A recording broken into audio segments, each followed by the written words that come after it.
yang seru banget nih, terutama buat para remaja.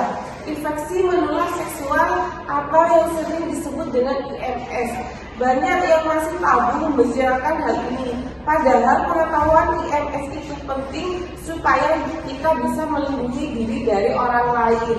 Nah, hari ini aku nggak sendiri nih, sudah dihadiri Kak Ratu, mahasiswa keperawatan dari Universitas Dr. Subandi. Halo Kak, apa kabar? Halo Kak Bima, halo juga sobat sehat semuanya. Alhamdulillah nih, kabar aku hari ini sehat. Senang nih aku hari ini bisa berbagi tentang kesehatan bareng teman-teman saya. Oke Kak, langsung aja nih. Banyak remaja yang mungkin masih bingung sebenarnya apa sih yang dimaksud dengan infeksi menular seksual ini? Nah, jadi gini nih Kak, infeksi menular seksual atau yang biasanya kita sebut dengan IMS itu merupakan penyakit menular yang ditularkan dari orang satu ke orang yang lain melalui kontak seksual, baik dari vaginal, oral maupun juga anal gitu. Penyakit ini disebabkan oleh infeksi pada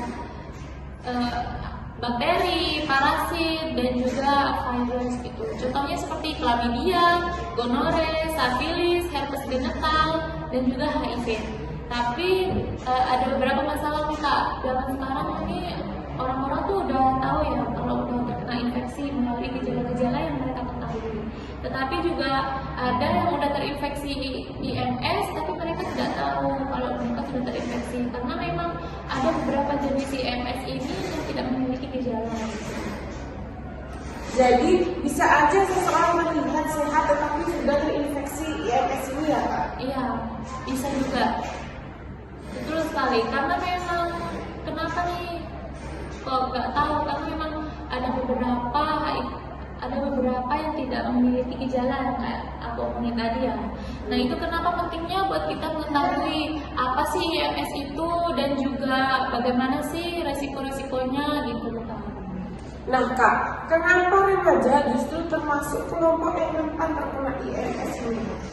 Ada beberapa masalahnya sih Kak Iba. Yang pertama itu karena memang pada masa remaja ini kan rasa penasarannya tuh lagi tinggi banget tuh tentang seksualitas kan. Nah anak-anak sekarang itu kebanyakan mereka mencari pengetahuannya tuh dari internet, dari medsos gitu tuh Kak. Jadi kan kalau di medsos itu kita nggak bisa menyaring ya apa yang mau kita lihat. Kadang hal-hal yang negatif juga tiba-tiba muncul gitu. Itu juga pengaruhnya sih Kak. Kenapa kita lebih fokus pada remaja gitu. Iya, kadang malah cari tahu dari sumber yang nggak jelas di internet ya Kak. Nah itu Kak, karena gimana ya kalau cari informasi di internet itu kan belum tentu informasinya juga benar. Nah kalau informasinya salah juga nanti kita bakal melakukan hal-hal yang salah kan pastinya. Itu juga berpengaruh sih Kak. Kalau ngomongin gejala nih Kak, gimana sih Kak tanda-tanda seseorang yang sudah terkena IMS ini? Untuk tanda-tanda dan gejalanya itu sesuai dengan jenis infeksinya Kak. Tapi secara umum untuk infeksi menular seksual ini biasanya gejalanya itu kayak keputihan yang bau yang tidak normal gitu Kak, keputihannya warnanya juga tidak normal, rasa gatal atau nyeri pada organ intim, dan juga kalau lagi buang air kecil tuh kayak nyeri atau kesakitan gitu.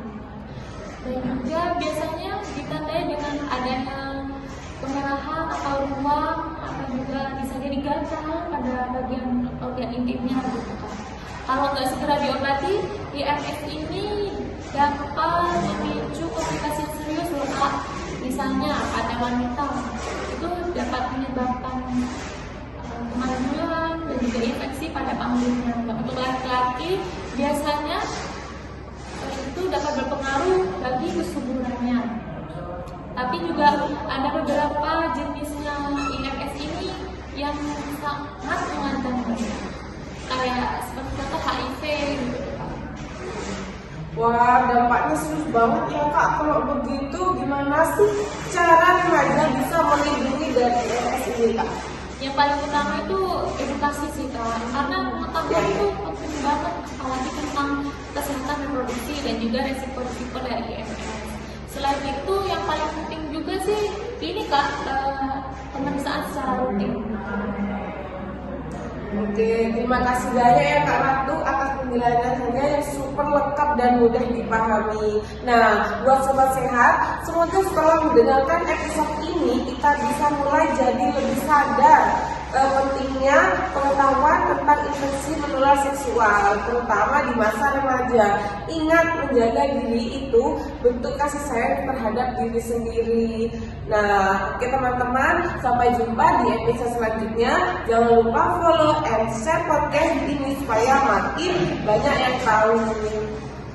Terima kasih juga Kak Biba, tetap sehat dan bijak dalam menjaga diri ya Sobat Sehat. Terima kasih, sampai jumpa.